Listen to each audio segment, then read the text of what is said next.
आज का ये जो लेक्चर है इसमें हम लोग देखेंगे कि फाइल सिस्टम को कैसे इंप्लीमेंट करना है।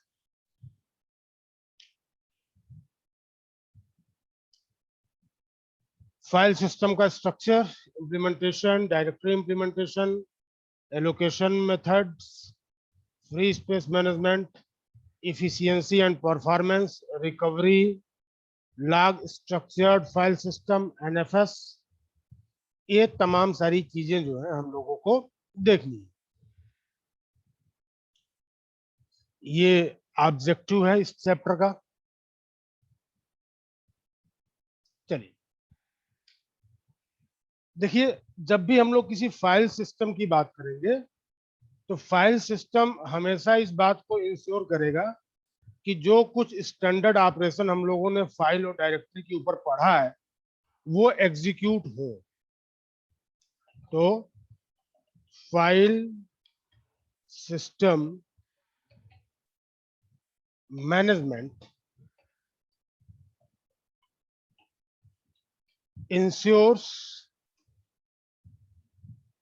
ensures execution of operations on files and directories।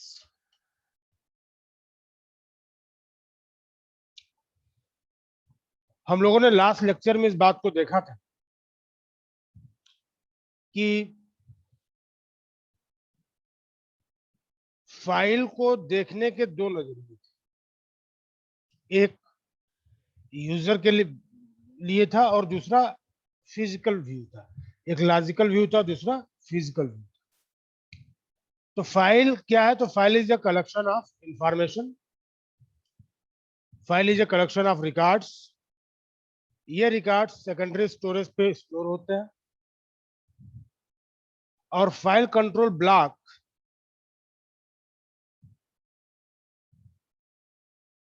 जो होता है वो किसी फाइल के बारे में मेटा डेटा स्टोर करके रखता है।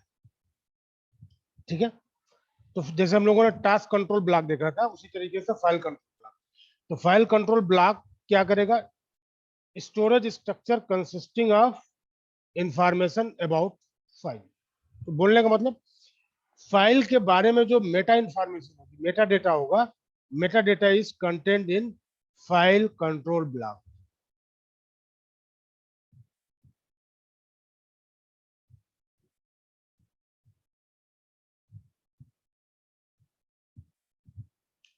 metadata is stored in file control block, that is file control block। ठीक है, तो जैसे टीसीबी का सिग्निफिकेंस था वैसा ही सिग्निफिकेंस किसका है?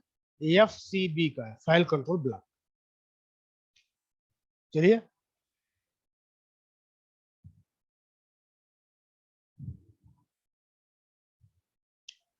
अब यहां पे एक लेयर्ड फाइल सिस्टम आपको दिखाया जा रहा। एप्लीकेशन प्रोग्राम है, logical file, file organization module, basic file system, input output control and devices. ठीक है, इस तरीके से हमारा कोई एप्लीकेशन जो है डिवाइसेस के साथ कम्युनिकेट कर रहा है। ठीक है,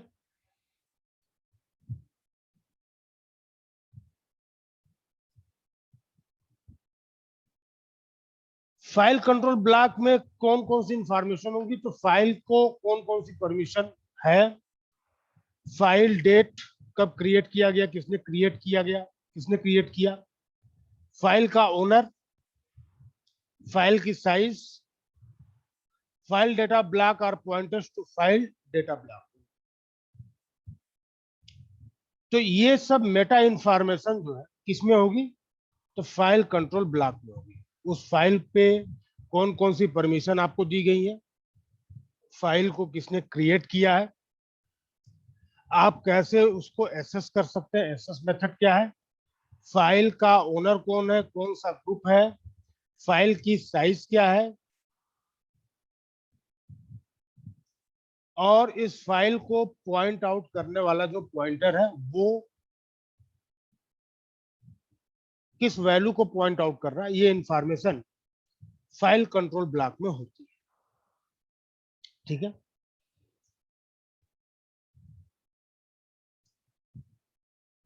in memory file system structure, देखिए मेमोरी तो हम लोगों ने दो पढ़ी, प्राइमरी मेमोरी और सेकेंडरी मेमोरी। तो जब इन मेमोरी की बात होगी तो हम लोग प्राइमरी मेमोरी से ही उसको जोड़े। तो देखिए कैसे फाइल के ऊपर रीड और ओपनिंग ऑपरेशन हो रहा है। फाइल है, यूजर स्पेस में फाइल को ओपन किया गया, और फाइल जैसे ओपन होगा मशीन हमारी कर्नल मोड में चली जाएगी। ठीक है। डायरेक्टरी को मैनेज करने के लिए बहुत सारे स्ट्रक्चर होते हैं। फाइल कंट्रोल ब्लॉक से हम लोग कंसल्ट करेंगे। ठीक है। और इंडेक्सिंग की बात हम लोगों ने लास्ट लेक्चर पे किया था। फाइल ओपन हो गई है, और जब फाइल ओपन हो जाएगी तो हम लोग फाइल को रीड करेंगे।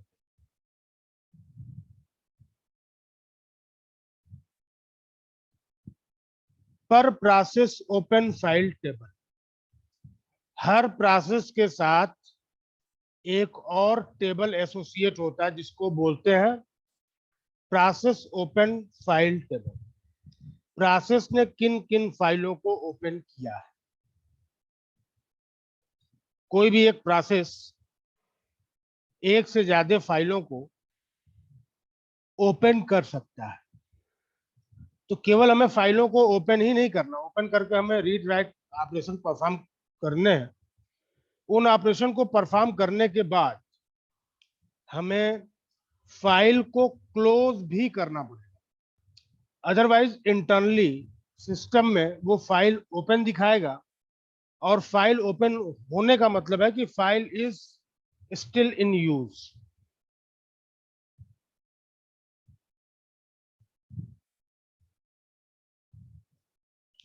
If a file is still open, it is assumed that that file is being used. Assume that file is being used by some processes.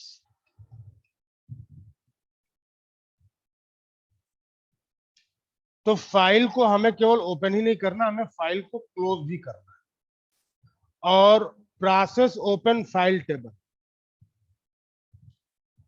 ये एक टेबल है जो इंफॉर्मेशन को स्टोर करके रखेगा। तो कैसी इंफॉर्मेशन स्टोर करके रखेगा?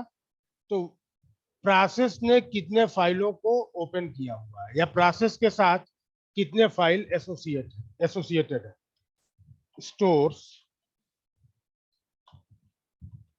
Number of,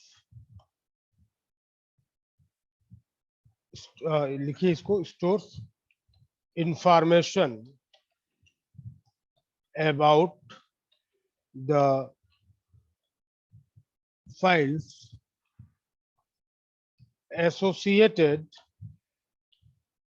with process। ठीक है। और जब हम लोग सारे फाइलों को क्लोज कर देंगे तो प्रोसेस के साथ एसोसिएटेड ये प्रोसेस ओपन फाइल टेबल भी क्लोज हो जाएगा, मेमोरी से स्वैप आउट कर दिया जाएगा। इसके अलावा जो सिस्टम है वो अपने पास अपना एक फाइलों का पूरा लॉग, फाइलों की पूरी इंफॉर्मेशन स्टोर करा के रखता है। देखिए, फाइल को जब भी हम लोग डिलीट करते हैं, फाइल को जब भी हम लोग डिलीट करते हैं तो फाइल को पॉइंट करने वाला पॉइंटर डिलीट होता है। फाइल का कंटेंट या फाइल फिजिकली डिलीट नहीं होती है। देखिए,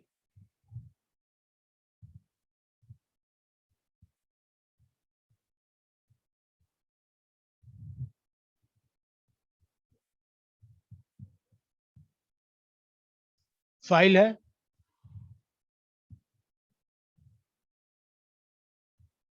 ये एक फाइल है,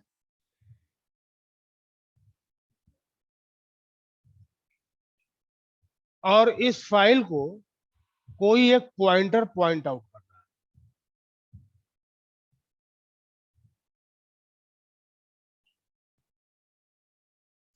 फाइल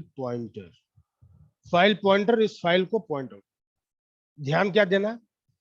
ध्यान ये देना है कि जब भी फाइल को हम लोग डिलीट करते हैं, ये फाइल पॉइंटर जो है नल को पॉइंट आउट करने लगता है, या ये कहिए कि इस पॉइंटर को हम लोग डिलीट कर दें। When a file is deleted,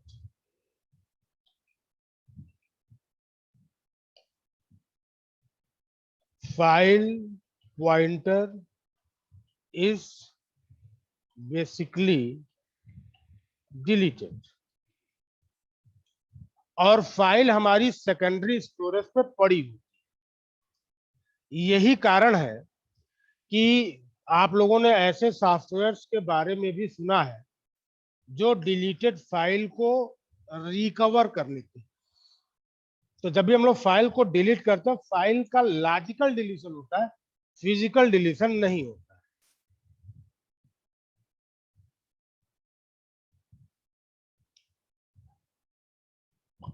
हम लोग वर्चुअल फाइल सिस्टम की बात करें तो वर्चुअल फाइल सिस्टम जो है ऑब्जेक्ट ओरिएंटेड टेक्निक के बेसिस पे काम करता है। अपने पास एपीआईज होती है, और उन्हीं एपीआई का इस्तेमाल यूजर करता है फाइल के ऊपर ऑपरेशंस को परफॉर्म कराने के लिए।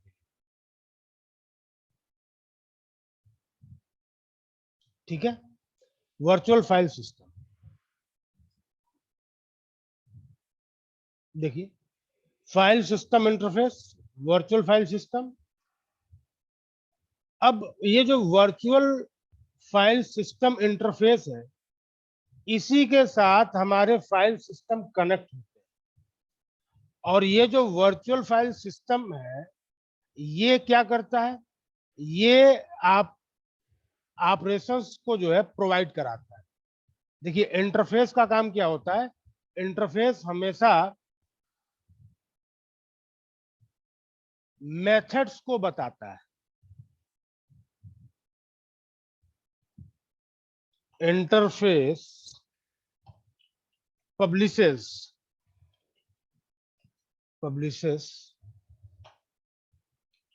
ऑपरेशंस, या यूं कहिए कि interfaces expose operations to outer world. और ये जो कुछ ऑपरेशंस एक्सपोज किए जाते हैं, इनका इम्प्लीमेंटेशन किया जाएगा। इम्प्लीमेंटेशन मतलब बॉडी बताएंगे कि ये पर्टिकुलर ऑपरेशन किस तरीके से इम्प्लीमेंट होगा। तो file system implements the methods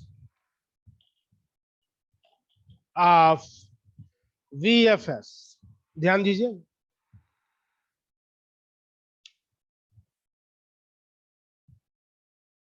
virtual file system ने एक मेथड एक्सपोज किया, कहा कि ओपन, मान लीजिए ओपन, और कहा गया कि ये जो ओपन मेथड है ये फाइल को ओपन करे। ये फाइल को क्या करेगा? तो फाइल को ओपन करेगा, टू ओपन ए फाइल। अब जो कोई फाइल सिस्टम हम लोग यूज कर रहे हो, वो फाइल सिस्टम इस ओपन मेथड की बॉडी देगा, बॉडी ऑफ मेथड, या दूसरे शब्दों में कहिए इम्प्लीमेंटेशन। इम्प्लीमेंटेशन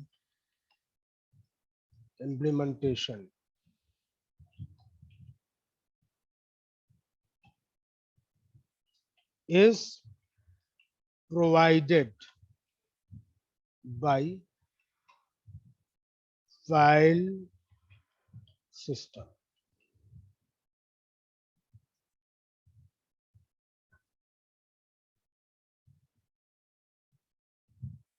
ठीक है, तो this is the concept of virtual file system interface.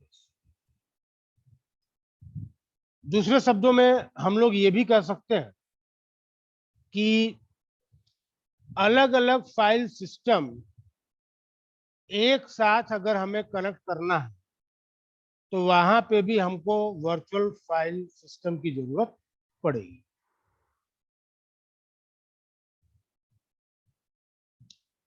Directory का इम्प्लीमेंटेशन दो तरीके से, लीनियर लिस्ट के तौर पे और हैश टेबल के तौर पे। जब हम लोग हैश टेबल की बात करेंगे तो वहां कोलिजन हम लोगों को दिखेगा, क्योंकि देखिए फाइल का नाम कौन देगा? यूजर देगा। फाइल का नाम कौन देगा? यूजर देगा। तो हम यूजर को रिस्ट्रिक्ट नहीं कर सकते, कोलिजन के चांसेस हैं। ठीक है, एलोकेशन मेथड क्या होगा? तो भाई हम लोगों ने कंटिग्यूअस और नॉन कंटिग्यूअस दो तरीके देखे थे, दो तरीके। तो देखिए ये जो है नॉन कंटिग्यूअस है।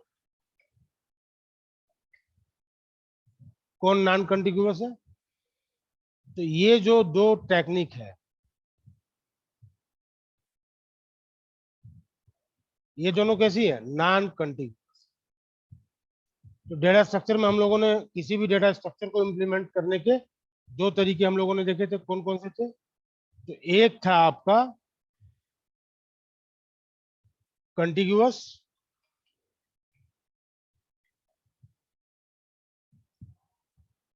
और दूसरा था नॉन कंटिग्यूअस। तो नॉन कंटिग्यूअस में यहाँ पे कौन कौन आ रहा है? तो लिंक्ड एलोकेशन आ रहा है और इंडेक्स्ड एलोकेशन।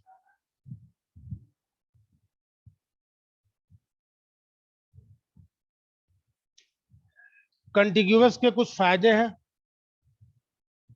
कुछ नुकसान है। सबसे बड़ा नुकसान तो यह है कि हमको हमेशा कंटिग्यूअस मेमोरी ही मिले, ऐसा अगर हम सोच रहे हैं तो हम मशीन के ऊपर एक एडिशनल बर्डन अप्लाई कर रहे हैं, और ये स्पेस का वेस्टेज होगा। फाइल एक बार एलोकेट कर दी गई, एक बार फाइल की साइज को हमने फिक्स कर दिया, तो हम लोग फाइल की साइज को ना तो बढ़ा सकते हैं ना तो घटा सकते हैं। फायदा क्या है? फायदा यह है कि we can perform random access. तो जब भी हम लोग रैंडम एक्सेस की बात करेंगे मीन्स हम लोग किसी भी लोकेशन पर जाएंगे, टाइम का कंजम्पशन हर जगह सेम ही होगा। तो कंटिग्यूअस एलोकेशन के नुकसान कौन कौन से हैं? ये ये ये दो नुकसान आपको मिले, और फायदे क्या है? फायदा सिर्फ और सिर्फ ये रैंडम एक्सेस, ठीक है।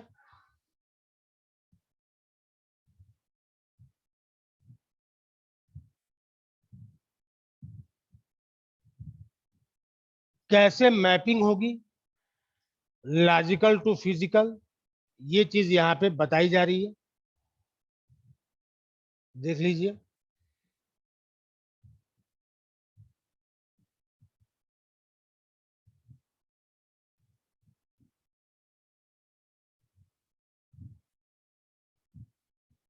हम लोग स्टार्टिंग एड्रेस लेंगे और उसमें हम लोग कितना डिस्प्लेसमेंट हमको चाहिए उसको अगर हम लोग ऐड कर देंगे तो हम लोगों को वो एप्रोप्रिएट लोकेशन या ब्लॉक मिलेगा जिसको या तो हम लोग रीड करना चाहते हैं या फिर हम लोग राइट करना चाहते हैं।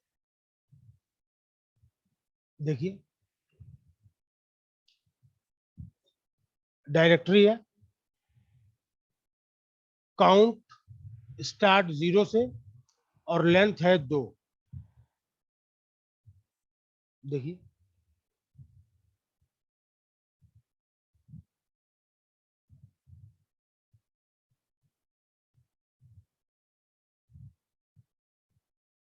फाइल का नाम क्या है? काउंट। और काउंट को 2 ब्लॉक दिए गए। काउंट कहां से स्टार्ट हो रहा है? तो 0 से स्टार्ट हो रहा है, तो 0+1। देखिए 2 ही ब्लॉक तो दिए गए हैं। अब जरा देखिए टी आर, तो टी आर को कितने ब्लॉक दिए गए हैं? 3। ध्यान दीजिए,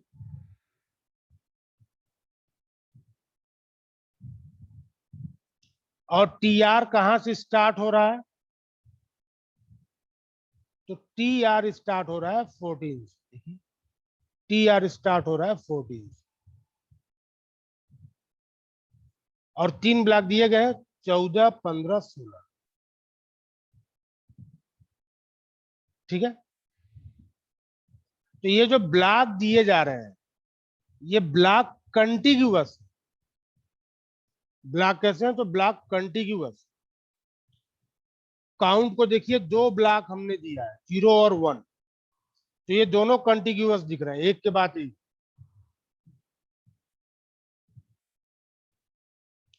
एफ को देखिए कंटिग्यूअस 2 ब्लॉक। टी आर को देखिए कंटिग्यूअस 3 ब्लॉक। ये देखिए,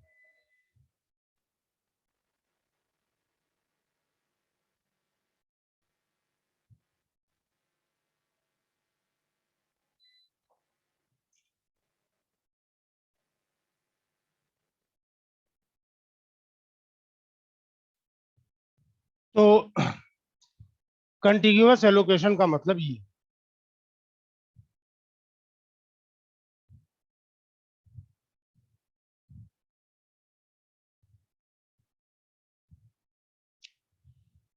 एक्सटेंड बेस्ड सिस्टम यहाँ पे दिखाया जा रहा है।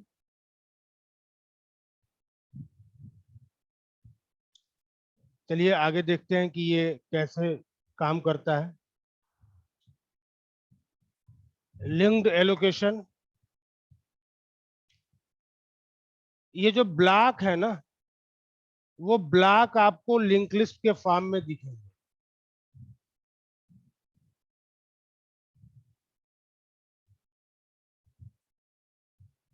देखिए एक फाइल सिस्टम है जीप, फाइल सिस्टम है जीप, सॉरी फाइल का नाम है जीप। तो जीप स्टार्ट हो रहा है कहां से? 9 से, और एंड कहाँ हो रहा है? 25 पे। ठीक है, 9 से स्टार्ट हो रहा है, तो देखिए ये 9 से स्टार्ट हुआ, 9 से स्टार्ट हुआ और ये 25 पे खत्म हुआ। तो 9, 9 के बाद 13,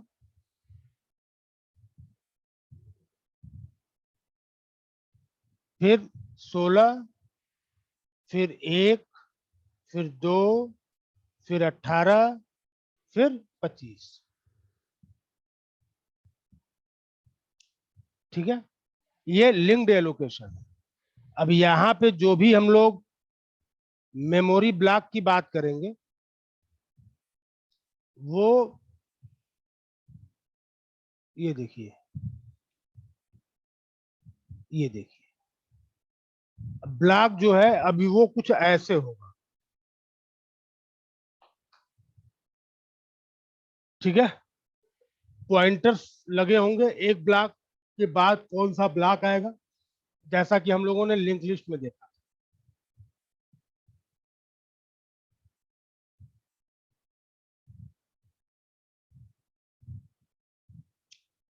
ये देखिए फाइल एलोकेशन टेबल, इसी को हम लोग फैट बोलते हैं। ठीक है,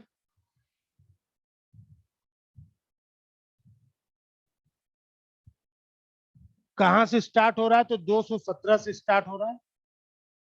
217 पे आए तो क्या मिला? 168। 168 पे आए तो क्या मिला? 339। 339 से हम लोग यहाँ है। ठीक है, इसको बेसिकली हम लोग बोलते हैं बॉडी सिस्टम। ठीक है, बॉडी सिस्टम। और एक टर्म आता है उसको, रुकिए मैं बताता हूँ उसको, तो कोलैज्ड है।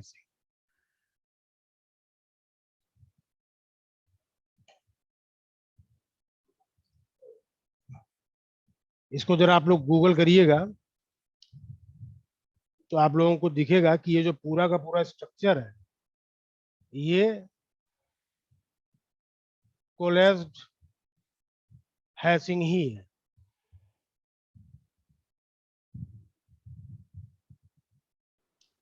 इंडेक्स्ड एलोकेशन, इंडेक्स्ड एलोकेशन देखिए ऐसे है। अच्छा, ये जो इंडेक्स्ड एलोकेशन है ये काफी हद तक चेनिंग जैसा दिख रहा है। कैसा दिख रहा है? चेनिंग के तरीके से दिख रहा है। तो चेनिंग हम लोगों ने पढ़ा था डेटा स्ट्रक्चर में, चेनिंग।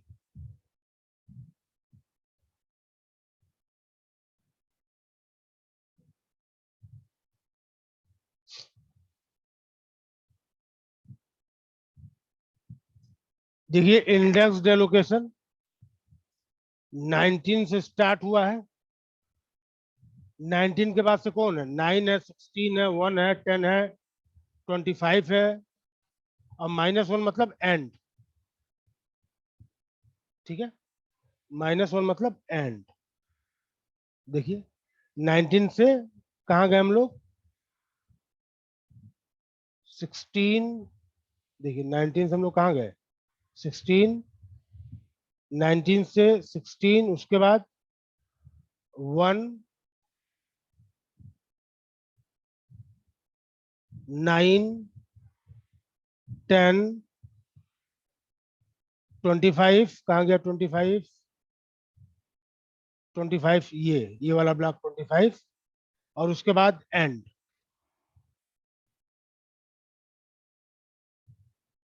ठीक है,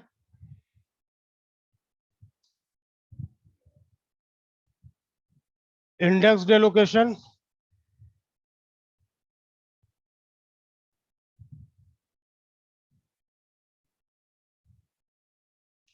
ये आपको मल्टी लेवल पेजिंग स्ट्रक्चर जैसा दिख रहा है।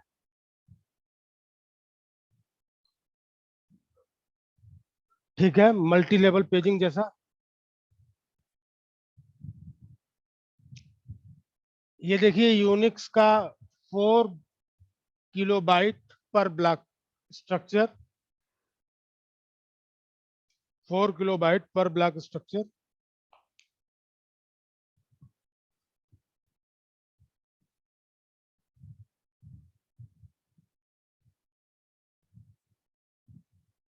फ्री स्पेस का मैनेजमेंट कैसे होगा, इसके बारे में बताया गया।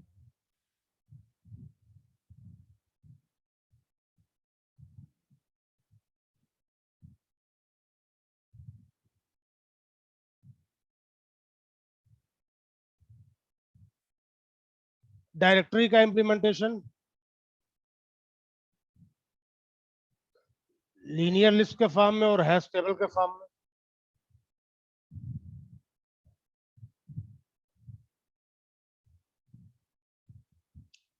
जब हम लोग किसी फाइल का फाइल पॉइंटर डिलीट करेंगे तो उस लिस्ट में जितने भी सेक्टर्स आएंगे उनको हम लोग फ्री मान लेंगे, लेकिन उसके ऊपर जो लिखा हुआ कंटेंट है वो ऐसा वैसे ही रहे। इसीलिए जो सॉफ्टवेयर्स आते हैं जो डिलीटेड फाइल को रिकवर कर लेते हैं।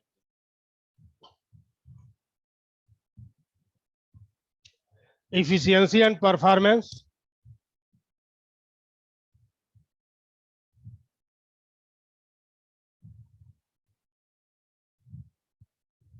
पेजेस की कैशिंग होगी,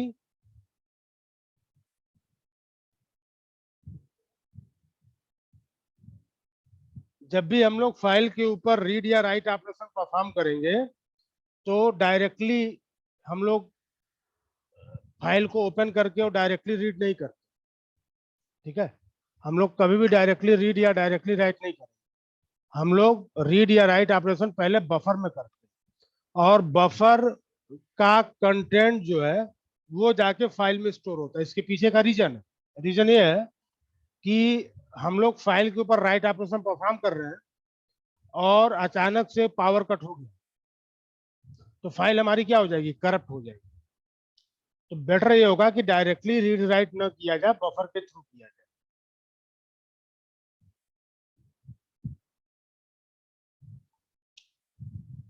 रिकवरी स्कीम भी होती है डिलीटेड फाइल्स को लाने के लिए। लॉग स्ट्रक्चर ये बताता है कि किस यूजर ने किस फाइल के ऊपर किस समय कौन सा ऑपरेशन परफॉर्म किया। देखिए ये NFS network file system, network file system जो है नेटवर्क इन्वायरमेंट के लिए है।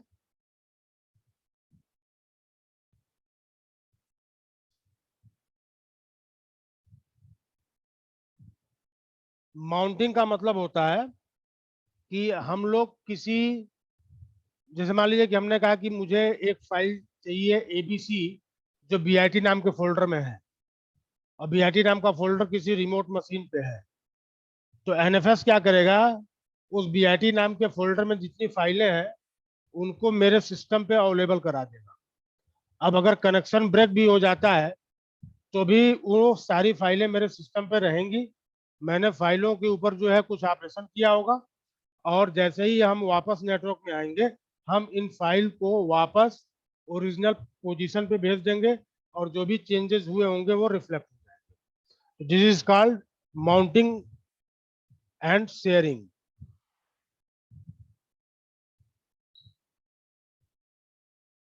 ठीक है, वर्चुअल फाइल सिस्टम फिर से दिख रहा है।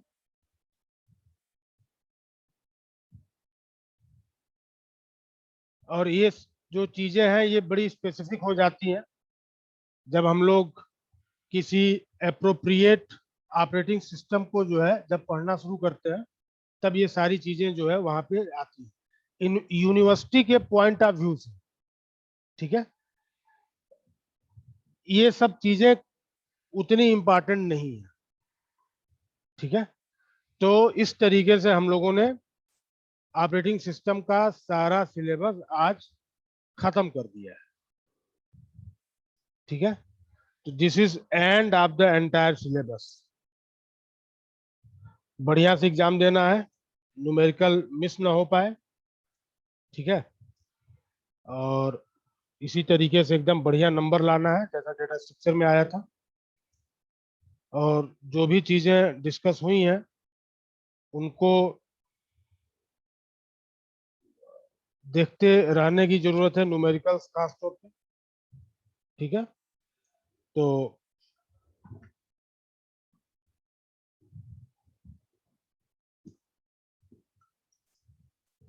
मेरी ओर से तुम सभी को शुभकामनाएं।